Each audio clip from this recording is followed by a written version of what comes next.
ஆண்டவராய் இயேசுவின் நாமத்திலே உங்களை மிகுந்த அன்போடு வாழ்த்துகிறேன். நம்முடைய ஆண்டவர் ஜீவிக்கிறபடியால், அவர் உயிருள்ளவராய் இருக்கிறபடியால், அவருடைய உயிர்த்தெழுந்த வல்லமையினாலே உங்கள் ஒவ்வொருவரை நிரப்புவார். இன்றைக்கு நிச்சயமாகவே ஒரு அற்புதத்தை செய்வார். யோசுவாவின் புஸ்தகம் 1வது அதிகாரம் 5வது வசனத்தை வாசிக்கிறேன். நீ உயிரோடு இருக்கும் நாளெல்லாம் ஒருவனும் உனக்கு முன்பாக எதிர்த்து நிற்பதில்லை. நான் மோசேயோடு இருந்தது போல உன்னோடும் இருப்பேன். நான் உன்னை விட்டு விலகுவதும் இல்லை, உன்னை கைவிடுவதும் இல்லை. ஒரே வசனத்தில் 3 வாக்குத்தத்தங்கள் அடங்கியிருக்கின்றன. நம்முடைய ஆவிக்கு, ஆத்துமாவுக்கு, சரீரத்துக்கு இந்த 3 வாக்குத்தத்தங்களும் நமக்கு பிரயோஜனமாய் இருக்கிறது. நம்முடைய பிதாவாகிய தேவனாலே, அருமை இரட்சகரான இயேசுவினாலே, பரிசுத்த ஆவியானவராலே இந்த 3 வாக்குத்தத்தங்களும் நமக்கு கொடுக்கப்படுகிறது. இதில் 1வது பகுதியை தான் இன்றைக்கு நான் பிரசங்கிக்க விரும்புகிறேன். ஆண்டவர் அதிலே சொல்லுகிறார், நீ உயிரோடு இருக்கிற நாளெல்லாம், அது எத்தனை வருஷமாக இருந்தாலும் சரி, அது 80 வயதாய் 90 வயதாய் உன்னுடைய உயிர் எவ்வளவு நாள் இந்த பூமியில் இருக்குமோ, உனக்கு எவ்வளவு வருஷங்கள் சுவாசமும் இருதய துடிப்பும் இருக்குமோ, அவ்வளவு நாளும் ஒருவனும் உன்னை எதிர்த்து நிற்பதில்லை. எவ்வளவு பெரிய வாக்குத்தத்தம் இது! கர்த்தர் உங்களோடு இருக்கிறபடியால், இஸ்ரவேலின் இராணுவங்களின் தேவன் உங்களோடு இருக்கிறபடியால், சேனைகளின் கர்த்தர் உங்களோடு இருக்கிறபடியால், நீங்கள் உயிரோடு இருக்கிற நாளெல்லாம் ஒருவனும் உங்களை எதிர்த்து நிற்பதில்லை. எப்போதுமே கர்த்தர் நமக்கு வாக்குத்தத்தம் கொடுக்கும் போது நம்முடைய உள்ளத்தை பரலோகத்தோடு இணைத்து, நான் இதை ஏற்றுக்கொள்ளுகிறேன் அப்பா, இந்த வாக்குத்தத்தம் எனக்காக அல்லவா கொடுத்தீர், இந்த வாக்குத்தத்தம் என் மேல் வந்து அது பலிக்கட்டும் என்று சொல்லும்போது அது நிச்சயமாகவே உங்களுடைய வாழ்க்கையில் வந்து பலிக்கும். நம்முடைய ஆண்டவர் நம்மோடு உடன்படிக்கை செய்திருக்கிறவர், வாக்குத்தத்தங்களை கொடுக்கிறவர். அந்த வாக்குத்தத்தத்தில் அவர் உண்மையுள்ளவராயிருக்கிறார். அப்போஸ்தலனாகிய பவுல் சொல்லுகிறார், கர்த்தருடைய வாக்குத்தத்தங்கள் எல்லாம் கிறிஸ்து இயேசுவுக்குள் ஆம் என்றும் ஆமேன் என்றும் இருக்கிறது. வாக்குத்தத்தம் செய்து மனமாறுகிறவர் அல்ல, பொய்யுரைக்க அவர் ஒரு மனுஷனும் அல்ல, மனு புத்திரனும் அல்ல. அவர் சொல்லுகிறதை நிறைவேற்றுகிறவர். யோவான் 6:63 சொல்லுகிறது, வானமும் பூமி ஒழிந்து போகலாம், ஆனால் கர்த்தருடைய வார்த்தை ஒழிந்து போவதில்லை. உங்களுக்கு கொடுத்த வாக்குத்தத்தத்தை அவர் நிச்சயமாகவே நிறைவேற்றுவார். வாக்குத்தத்தத்தில் அவர் உண்மையுள்ள தேவனாய் இருக்கிறார். என்ன வாக்குத்தத்தம்? நீ உயிரோடு இருக்கிற நாளெல்லாம். நாம் உயிரோடு இருக்கிற நாட்களிலே பல மாறுதல்கள் வருகிறது. தாய் தகப்பன் நம்மை விட்டு கடந்து போகிறார்கள், உறவினர் பலரும் கடந்து போகிறார்கள். ஆனால் கர்த்தர் என்றென்றைக்கும் மாறாதவர். நான் கர்த்தர், நான் மாறாதவர் என்று மல்கியா 3:6 இயேசு கிறிஸ்து நேற்றும் இன்றும் என்றும் மாறாதவர். எபிரேயர் 13:8 அவர் சொல்லியிருக்கிறபடியால் அவரும் மாறுவதில்லை, அவருடைய வாக்குத்தத்தங்களும் மாறுவதில்லை.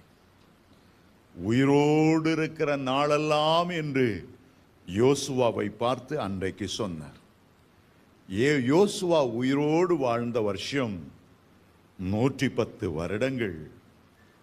மோசே உயிரோடு வாழ்ந்த நாட்கள் பூரணமான 120 வருடங்கள். யோசுவாவோடு சொல்லும்போது சொல்லுகிறார், நான் மோசேயோடு இருந்தது போல நான் உன்னோடு இருப்பேன். அந்த 120 வருடங்களும் மோசே நான் வெற்றி சிறக்க பண்ணினது போல உன்னையும் நான் வெற்றி சிறக்க பண்ணுவேன். மோசே உயிரோடு இருந்தபோது பெரிய பார்வோன், எவ்வளவு இராணுவங்கள், எவ்வளவு படை வீரர்கள், எவ்வளவு ரதங்கள், குதிரைகள். அந்த பார்வோனால் மோசே எதிர்த்து நிற்க முடியவில்லை. பார்வோன் அரண்மனையில் எத்தனையோ மந்திரவாதிகள், எந்த மந்திரவாதியாலும் மோசே எதிர்த்து நிற்க முடியவில்லை. மோசே சாதாரணமாய் ஒரு கோலை எடுத்து சிவந்த சமுத்திரத்துக்கு நீட்டின போது அவ்வளவு நேரம் வேகமாய் முன்னேறி வந்த பார்வோனும் அவனுடைய சேனைகளும் குதிரைகளும் சிவந்த சமுத்திரத்தில் தள்ளப்பட்டன. இந்த சிவந்த சமுத்திரத்தின் கரையில மிரியாம் கையில தம்புரை எடுத்துக்கொண்டு ஏறக்குறைய 94 வயதான அவள் சகல ஸ்திரீகளோடும் பாடி துதித்து, உமக்கு ஒப்பானவர் யார்? பரிசுத்தத்திலே மகத்துவமுள்ள உமக்கு ஒப்பானவர் யார்? அற்புதங்களையும் அடையாளங்களையும் செய்கிற உமக்கு ஒப்பானவர் யார் என்று பாடி மகிழ்ச்சியோடு ஆண்டவரை துதித்தார்கள்.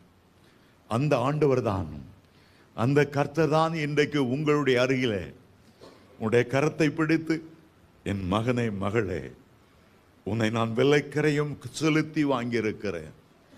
நீ என்னுடையவளாய் என்னுடையவனாய் இருக்கிறாய். நீ உயிரோடு இருக்கிற நாளெல்லாம் ஒருவனும் உன்னை எதிர்த்து நிற்பதில்லை. இன்றைக்கு எகிப்தியர் உனக்கு எதிர்த்து நின்றார்களோ, தீய மனிதர் உனக்கு எதிர்த்து நின்றார்களோ, மந்திரவாதிகள் செய்வினை செய்து உன்னுடைய வாழ்க்கையை அலக்கழிக்க விரும்பினார்களோ, இந்த வாக்கு தத்தத்தை கொடுத்தவரை பாருங்கள். சொல்லுகிறார், உனக்கு விரோதமாய் உருவாக்கப்படும் எந்த ஆயுதமும் வாய்க்க முடியாது. எந்த மனிதன் உன்னுடைய முன்னேற்றத்தை, ப்ரமோஷனை தடுத்து கொண்டிருக்க முடியும்? எந்த மனிதன் உனக்கு பின்னால் குழி வெட்டி கொண்டிருக்க முடியும்? பலத்த கரத்தை உடையவர் நம்முடைய கரத்தை பிடித்து சொல்லுகிறார், நீ உயிரோடு இருக்கிற நாளெல்லாம் ஒருவனும் உன்னை எதிர்த்து நிற்பதில்லை. அருமையான தேவனுடைய பிள்ளைகளே, யோசுவா தன்னுடைய ஊழியத்தை ஆரம்பிக்கிற ஒரு நேரம், யோசுவாவுக்கு எதிராக ஏராளம் பகைவர்கள் இருந்தார்கள். யோசுவா புதிதாக கானான் தேசத்துக்குள்ளே இஸ்ரவேல் ஜனங்களோடு நுழைந்திருக்கிறார். உள்ள 7 ஜாதிகள் இருக்கிறார்கள். உள்ளே 31 ராஜாக்கள் இருக்கிறார்கள். அவ்வளவு பேரும் யோசுவாவையும் அவனுடைய படை வீரர்களையும் நசுக்க வேண்டும் என்று எண்ணிக்கொண்டிருக்கிறார்கள். இஸ்ரவேலர் தாமே பெரும்பாலான மக்கள் கானானியருக்கு பயப்பட்டார்கள். ராட்சச பிறவிகள், ஏனோக்கின் புத்திரர்கள் அல்லவா அவர்கள்? பிரம்மாண்டமான மக்களாயிருக்கிறார்களே, பலசாலியாயிருக்கிறார்களே. அவர்களுக்கு முன்பாக நாங்கள் வெட்டுக்கிளிகளைப் போல அல்லவா இருக்கிறோம். கானானில எல்லா ஜனங்களுக்கும் அரணிப்பான பட்டணங்கள் இருக்கிறது, எங்களுக்கு ஒன்றுமே இல்லையே. அந்த நேரத்தில் தான் கர்த்தருடைய வார்த்தை அந்த யோசுவாவுக்கு வந்தது. பயப்படாதே யோசுவா, பயப்படாதே, நான் உன்னோடு இருக்கிறேன். நீ உயிருள்ள நாளெல்லாம் ஒருவனும் உன்னை எதிர்த்து நிற்பதில்லை. நான் மோசையோடு இருந்தது போல உன்னோடு இருப்பேன். ஒரு நாள் உன்னை விட்டு விலகவே மாட்டேன். ஒரு நாள் உன்னை கைவிட மாட்டேன். அருமையான தேவனுடைய பிள்ளைகளே, இன்றைக்கு ஆண்டவர் நம்முடைய கைகளை பிடிக்கும் போது, நம்மை கூர்ந்து பார்த்து இந்த வார்த்தைகளை நமக்கு வாக்குத்தத்தமாய் கொடுக்கும் போது, இன்னும் பெரிய காரியங்களை நாம் எதிர்பார்க்க முடியும். அந்த வார்த்தையில மோசையோடு இருந்தது போல என்று ஒரே ஒரு ஆளை மட்டும்தான் குறிப்பிட்ட ஆண்டவர் சொன்னார். இன்றைக்கு மோசே மட்டுமல்ல, இன்றைக்கு யோசுவாவோடு இருந்தது போல அவர் நம்மோடு கூட இருக்கிறவர். தாவீதோடு கூட இருந்தது போல, எலியாவோடு எலிசாவோடு இருந்தது போல, புதிய ஏற்பாட்டில் உள்ள யோவான், புதிய ஏற்பாட்டில் உள்ள பேதுருவோடு இருந்தது போல, நான் உன்னோடு கூட இருப்பேன். நான் உன்னோடு கூட இருப்பேன். ஒரு நாள் உன்னை விட்டு விலகுவதில்லை. மலைகள் விலகலாம், பர்வதங்கள் நிலை பெயரலாம், நான் உனக்கு துணை நிற்பேன் என்று சொன்னவர்கள் மாறி மறைந்து போய் விடலாம். நீங்கள் மலை போல நம்பினவர்கள் உங்களை விட்டு விட்டு பின்வாங்கி போய் விடலாம். ஆனால் கர்த்தர் சொல்லுகிறார், நான் உன்னை விட்டு விலகுவதில்லை, நான் உன்னை கைவிடுவதில்லை. இந்த வாக்குத்தத்தம் யோசுவாவுக்கு கொடுக்கப்பட்ட போது அவருடைய நாடி நரம்பில எவ்வளவு புல்லரித்து, அவருடைய நாடி நரம்புகளில் எவ்வளவு உயிர்த்தெழுந்த வல்லமை இறங்கியிருந்திருக்கும், எவ்வளவு அபிஷேகம் அவர் மேல் இறங்கியிருந்திருக்கும் என்று எண்ணி பாருங்க. யோசுவா என்ற வார்த்தைக்கு ரட்சிக்கிறவர் என்ற அர்த்தம். கானானினுடைய பொல்லாத ஜாதிகளிலிருந்து மீட்டெடுக்கிறவர், கானானை யுத்தம் செய்து மேற்கொண்டு இஸ்ரவேலருக்கு பங்கிடுகிறவர். யோசுவா என்றால் இரட்சகன், மீட்பர் என்ற அர்த்தம். புதிய ஏற்பாட்டில் அதே பேருடைய ஆனால் சற்று வித்தியாசமான இயேசு கிறிஸ்துவை பார்க்கிறோம். இயேசு கிறிஸ்து இரட்சகர், பாவத்திலிருந்தும் சாபத்திலிருந்தும் ரட்சிக்கிறவர், பாதாளத்திலிருந்தும் நித்திய மரணத்திலிருந்தும் அவரை மீட்டெடுக்கிறவர், அசுத்தாவிகளின் வல்லமையிலிருந்து பில்லிசூனிய கட்டுகளிலிருந்து நம்மை தூக்கி எடுக்கிறவர், இருளிலிருந்து தேவனுடைய வெளிச்சத்துக்கு கொண்டு வருகிறவர். அவர் நம்மை பார்த்து சொல்லுகிறார், வானத்திலும் பூமியிலும் சகல அதிகாரமும் எனக்கு கொடுக்கப்பட்டிருக்கிறது. பயப்படாதே, மனுஷருக்கு முன்பாக என்ன பேசுவோம் என்று நீ கவலைப்படாதே. அந்த வார்த்தைகள் அந்த வேளையில் தானே உனக்கு அருளை செய்யப்படும். லூக்கா 21:15 சொல்லுகிறது, உங்களை விரோதிக்கிறவர் ஒருவனும் உங்களை எதிர்த்து நிற்கக்கூடாது, வாக்கினாலும் வல்லமையினாலும் உங்களை நிரப்புவேன். இந்த ஆசீர்வாதம் உங்களுடையது. இந்த ஆசீர்வாதத்தை எனக்கென்று நீங்கள் ஏற்றுக்கொள்வீர்கள் என்றால் எந்த அரசியல்வாதியும் எந்த தீய மனிதனும் உங்களுக்கு எதிர் நிற்கவே முடியாது. ஆண்டவர் சொல்லுகிறார், ஒரு வழியாய் வருகிறவர்கள் 7 வழியாய் உன்னை விட்டு விலகி போவார்கள். உன் எல்லா சத்துருக்களுக்கு முன்பாக நான் உனக்கு ஒரு பந்தியை ஆயத்தப்படுத்தி உன்னுடைய தலையை நான் எண்ணெயால் அபிஷேகம் பண்ணுவேன். உன்னுடைய பாத்திரம் நிரம்பி வழிந்து கொண்டே இருக்கும். ஆமே. ஏசாயா 54:17 சொல்லுகிறார், உனக்கு விரோதமாக உருவாக்கப்படும் எந்த ஆயுதமும் வாய்க்காதே போகும். எண்ணாகமம் 23:23 சொல்லுகிறார், யாக்கோபுக்கு விரோதமான மந்திரம் இல்லை, இஸ்ரவேலுக்கு விரோதமான குறி சொல்லுதல் இல்லை. தேவனுடைய பிள்ளைகளே, வனாந்தரத்தில் இஸ்ரவேலர் நடந்து வந்த போது எந்த அமலேக்கியமும் எதிர்த்து நிற்க முடியவில்லை, எந்த சத்ருவும் எதிர்த்து நிற்க முடியவில்லை. இஸ்ரவேலின் இராணுவங்களின் தேவன் அவர்களோடு நடந்து வந்தார். சேனைகளின் கர்த்தர் என்பது அவருடைய நாமம். அவர்களோடு நடந்து வருகிறதை அவர்கள் உணரும்படி பகலெல்லாம் மேக ஸ்தம்பங்களை நிறுத்தி வைத்திருந்தார், இரவெல்லாம் அக்கினி ஸ்தம்பங்களை நிறுத்தி வைத்திருக்கிறார். இன்றைக்கும் கர்த்தர் உங்களோடு வருகிறார் என்று நீங்கள் உணரும் போது 1000-10,000 தேவதூதர்கள் உங்களோடு வருகிறதை நீங்கள் உணர்வீர்கள். கர்த்தர் தம்முடைய தூதர்களை அனுப்பி உங்களை பாளையமிறந்து பாதுகாக்கிறவராய் இருக்கிறார். சங்கீதக்காரன் சொல்லுகிறார், எனக்கு அடைக்கலமாயிருக்கிற உன்னதமான தேவனை உனக்கு தாபரமாய் கொண்டாய், ஆகவே பொல்லாப்பு உனக்கு நேரிடாது, வாதை உன் கூடாரத்தை அணுகாது. பெரிய பெரிய தேவதூதர்களை உன்னை காக்கும்படி உனக்காக கர்த்தர் கட்டளையிடுவார். நீ சாதாரண மனிதனாய் இருந்தாலும் சரி, படிப்பறிவில்லாத பேதையாய் இருந்தாலும் சரி, எபிரேயர் 1:14 தேவதூதர்களை உனக்கு பணிவிடை ஆவிகளாய் கொடுத்து கையை பிடித்து சொல்லுகிறார், ஒருவனும் உன்னை எதிர்த்து நிற்பதில்லை, ஒருவனும் எதிர்த்து நிற்பதில்லை. பயபக்தியுள்ள எசேக்கியா ராஜாவுக்கு விரோதமாக அசுரர்கள் படையெடுத்து வந்தபோது ஆண்டவர் ஒரே ஒரு தேவதூதனை பரலோகத்திலிருந்து அனுப்பினார். அவன் சர்ரென்று அந்த எதிரிகளின் பாளையத்தில் இறங்கி வந்தான். 1,85,000 பேரை சங்கரித்து விட்டு போய்விட்டான். அந்த தேவன் உங்களுடைய தேவன், உங்களோடு உடன்படிக்கை செய்திருக்கிறவர். நீ உயிரோடு இருக்கிற நாளெல்லாம் ஒருவனும் உன்னை எதிர்த்து நிற்பதில்லை, ஒருவனும் உன்னை எதிர்த்து நிற்பதில்லை. அருமையான தேவனுடைய பிள்ளைகளே, ஒரு பழைய கதை ஒன்று உண்டு.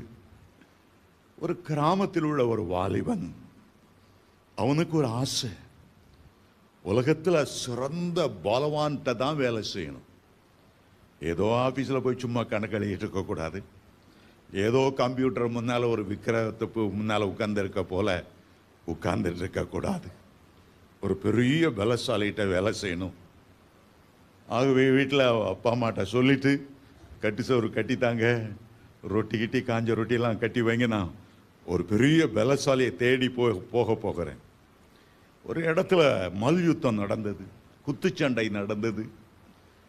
அவன் யோசித்தான், இந்த 7 நாள் குத்துச்சண்டையில் ஒருவனை ஒருவர் ஜெயித்து ஜெயித்து கடைசியில் ஜெயங்கொள்ளுகிறவனுக்கு கீழே நான் வேலை செய்ய போகிறேன். ஒவ்வொரு நாளும் அந்த குத்துச்சண்டையை பார்த்து வந்தான்.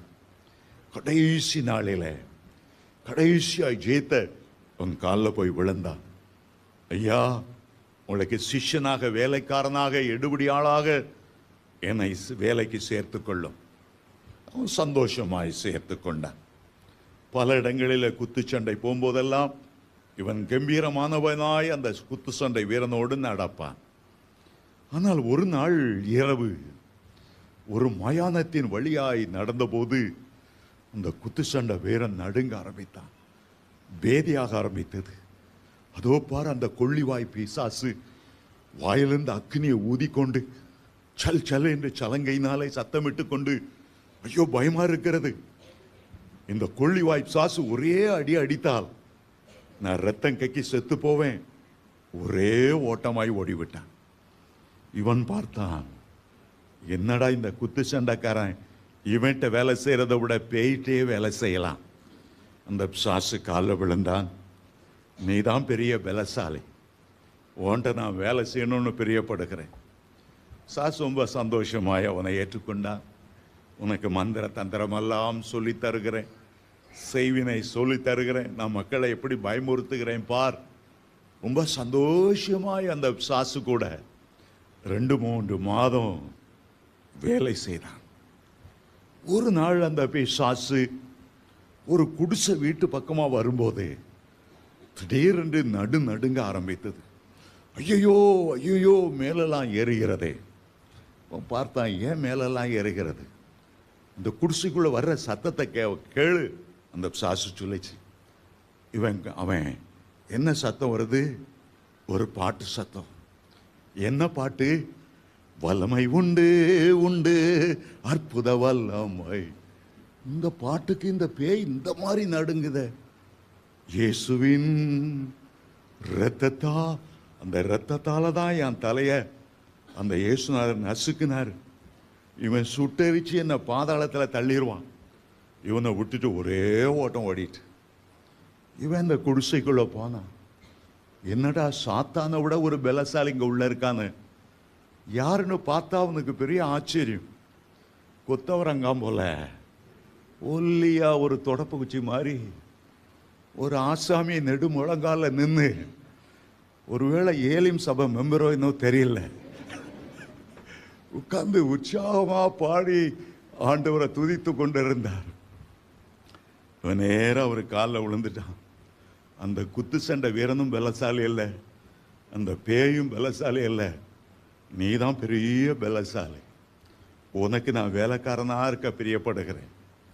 ஆனால் அந்த கொத்தவரங்கா ரொம்ப பிகு பண்ணிக்கிட்டார். வேண்டாம் வேண்டாம், உன்ன நான் வேலைக்காரனை சேர்க்க மாட்டேன்.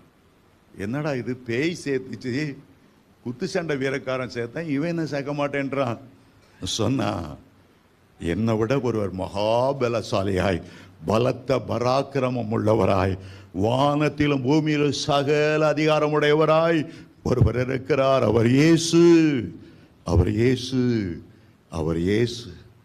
நீ அவரிடத்திலேயே வேலை செய், நீ அவருக்கே சிஷ்யனாய் இரு. நீ அவருக்கு சிஷ்யனாய் இருப்பாயானால் நீ உயிரோடு இருக்கிற நாளெல்லாம் ஒருவனும் உன்னை எதிர்த்து நிற்பதில்லை. ஹல்லேலூயா, ஹல்லேலூயா. அவர்தான் அண்ட சராசரங்களை தாங்குகிறவர். அவர்தான் பிதாவினுடைய வலது பார்சத்தில் வீற்றிருந்து நமக்காக பரிந்து பேசுகிற தேவன். அங்கே இருந்து அபிஷேகத்தை நம்மேல ஊற்றுகிறவர். உன்னத பலனினால் உன்னை இடைகட்டுகிறவர். ஜெபத்தின் ஆவியை உனக்கு தந்தருளுகிறார். நீ அவருக்கே சேவை செய்வாயாக. ஹல்லேலூயா, ஹல்லேலூயா. நாங்கள் உயிரோடு இருக்கிற நாளெல்லாம், எத்தனை வருஷம் நீங்க பூமியில இருப்பீங்களோ எனக்கு தெரியாது, அத்தனை வருஷமும் இந்த வாக்கு தத்தத்தை பிடித்துக் கொள்ளுங்க. இந்த புதிய மாதத்துக்கு வாக்கு தத்தம் மட்டுமல்ல, எவ்வளவு காலம் பூமியில வாழ்வீர்களோ அவ்வளவு காலமும் இந்த வாக்கு தத்தம் உங்களுக்கு சொந்தமாகும். 2013, 14, 15 அது போயிட்டே இருந்தாலும் சரி, ஆண்டவருடைய வார்த்தை மாறுவதில்லை. ஆண்டவருடைய வார்த்தை உண்மையானது. எந்த தேவனுடைய பிள்ளைகள் அதை விசுவாசத்தோடு ஏற்றுக்கொள்ளுகிறார்களோ, ஒவ்வொரு நாள் காலையில் எழுந்து தேவ சமூகத்துக்கு முன்பாக நின்று, நான் உயிரோடு இருக்கிற நாளெல்லாம் ஆண்டவரே உம்முடைய கிருபையாலும் வல்லமையாலும் சத்தியத்தாலும் ஒருவனும் என்னை எதிர்த்து நிற்க முடியாது, எந்த வல்லமையும் என்னை எதிர்த்து நிற்க முடியாது. நீர் என்னோடு கூட இருக்கிறீர். அறிக்கை செய்து பாருங்கள். உடைய உள்ளான மனுஷனிலே மகா வல்லமை இறங்கும். 90ஆம் சங்கீதத்தில் சங்கீதக்காரன் சொல்லுகிறார், எங்களுடைய ஆயுசின் நாட்கள் 70 வருஷம், பலத்தின் மிகுதியால் 80 வருஷமாய் இருந்தாலும் 80 வயசை தான் குறிப்பிடுகிறார். சங்கீதம் 90:10 நீங்கள் அதை வாசிக்கலாம். 80 வயதைத்தான் குறிப்பிடுகிறார். ஆனால் யோசுவாவின் வயது 110, பூரணமான வயது 120. ஏனென்றால் ஆதியாகமம் 6:3 நோவாவை பார்த்து சொன்னார், இந்த பூமியிலே மாம்சமான யாவரும் பெருமை கொள்ளாதபடி, என்னுடைய ஆவி அவர்களோடு போராடாதபடி 120 வருஷம் என்று மேக்சிமம் என்று குறித்தார். அருமையான தேவனுடைய பிள்ளைகளே, நீங்கள் 120 வயது வாழ்ந்தாலும் சரி, யோசுவாவை போல சொல்ல முடியும், காலேபை போல சொல்ல முடியும், 40 வயதில் எனக்கு இருந்த பலன் எனக்கு இன்றைக்கும் இருக்கிறது. அந்த உன்னத பலன் என் மேலே இருக்கிறது. நான் குன்றி போவதில்லை. மலை நாட்டை எனக்கு தாரும். அங்கே மலையில் ஏறி அவ்வளவு பேரையும் துரத்தி விட்டு நான் அதை வெற்றி கொள்வேன் என்றார் காலேப். இந்த வார்த்தைகளை சுதந்திரித்துக் கொள்ளும் போது உலக பிரகாரமாகவும் நீங்கள் பெரிய காரியங்களை செய்வீர்கள். ஆவிக்குரிய பிரகாரமாகவும் கர்த்தருக்கென்று பெரிய காரியங்களை திட்டமிட்டு செய்ய முடியும். வாக்கு தத்தங்களை தரும்போது, அதை ஏற்றுக்கொள்ளும் போதுதான் அந்த வாக்கு தத்தத்தின் வல்லமை உங்களில் கிரியை செய்யும். ஓயாம வாயை திறந்து நான் பலவீனப்பட்டு போனேன், நான் சோர்ந்து போனேன், நான் தள்ளாடி போனேன் இல்லை. நான் உயிரோடு இருக்கிற நாளெல்லாம் உன் வயதுக்கு தக்கதாக உன் பலனும் இருக்கும் என்று வேதம் சொல்லுகிறது. வயதாக ஆக பலன் கூடிக்கொண்டே போகுமா. இதுதான் தேவனுடைய பிள்ளைகளுடைய வாக்கு தத்தம்.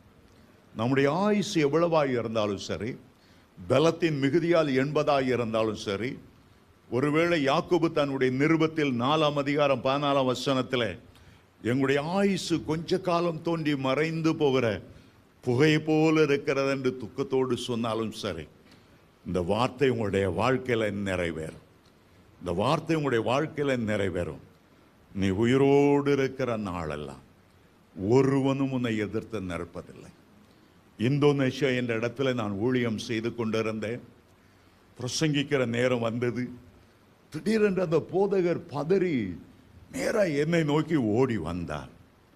என்னை பார்த்து ஒரு கேள்வி கேட்டார் பதட்டத்தோடு. உங்க மேல அபிஷேகம் இருக்கா? நீங்க பரிசுத்தாவி பெற்றிருக்கீங்களா? தேவனுடைய வல்லமை உங்க மேல இருக்குதல்லா என்று கேட்டார். நான் அவரை பார்த்து கேட்டேன், என்ன திடீரென்று அப்படி ஒரு கேள்வியை கேட்கிறீர்கள்? அவர் சொன்னார், பின் வரிசையில் எல்லாம் திடீரென்று இந்த ஊரில் உள்ள பொல்லாத மந்திரவாதிகள் பின்னால் எல்லாம் வரிசையில் உட்கார்ந்துருக்காங்க. நீ ஒரு பிரசங்கியார் அபிஷேகம் பெறாமல் நின்று பேசுனா அவங்க வாயை கட்டிடுவாங்க, குழப்பம் உண்டாக்கிடுவாங்க. அதற்காகத்தான் கேட்டேன் என்று சொன்னான். நான் சொன்னேன், இல்லை பயப்படாதுங்க, என்னோடு இருக்கிறவர் பெரியவர்.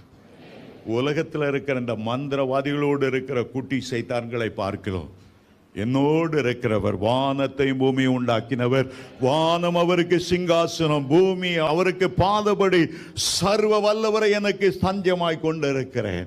அவருடைய கரம் என்மேல் இருக்கிறது, அவருடைய அபிஷேகம் என்மேல் இருக்கிறது, அவருடைய உடன்படிக்கை உண்மையுள்ளது.